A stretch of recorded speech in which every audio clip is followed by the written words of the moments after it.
Three brothers, traveling along a lonely, winding road at twilight, reached a deep, treacherous river where anyone who attempted to swim or wade would drown.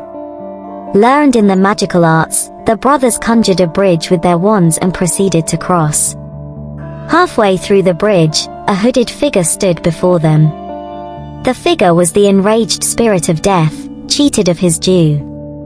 Death cunningly pretended to congratulate them and proceeds to award them with gifts of their own choosing. The eldest brother, a combative man, asked for a wand more powerful than any in existence.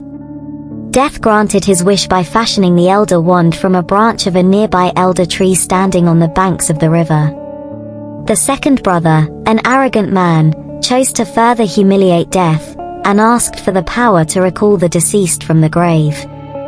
Death granted his wish by crafting the resurrection stone from a stone picked from the riverbank. The third and youngest brother, who was the most humble and wise, did not trust Death and asked for something to enable him to go forth without Death being able to follow. A reluctant Death, most unwillingly, handed over his own invisibility cloak. The three brothers took their prizes and soon went on their separate ways. The eldest brother traveled to a village where a wizard whom he had quarreled lived. He sought out a duel and fought the wizard using the wand, instantly killing the latter. Leaving his enemy dead upon the floor, the eldest brother walked to an inn not far from the dueling site and spent the night there.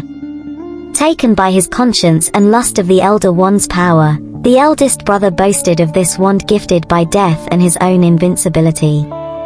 That very night, an unknown murderous wizard crept up to the eldest brother as he slept, drunk from wine. The wizard stole the wand, then murdered the oldest brother by slitting his throat for good measure. That was when Death took the first brother for his own. The middle brother returned to his home where he lived alone. Turning the stone thrice in his hand, the figure of the girl he had once hoped to marry before her untimely death appeared at once before him, much to his delight. Yet she was sad and cold, separated from him as by a veil. Though she had returned to the mortal world, she did not truly belong there and suffered. Finally, the middle brother, driven mad with hopeless longing, committed suicide by hanging so as truly to join her. That was when Death took the second brother for his own. Death searched for the youngest brother as years passed but never succeeded. It was only when the third brother reached a great age, he took off the cloak of invisibility and gave it to his son. Greeting Death as an old friend, they departed this life as equals.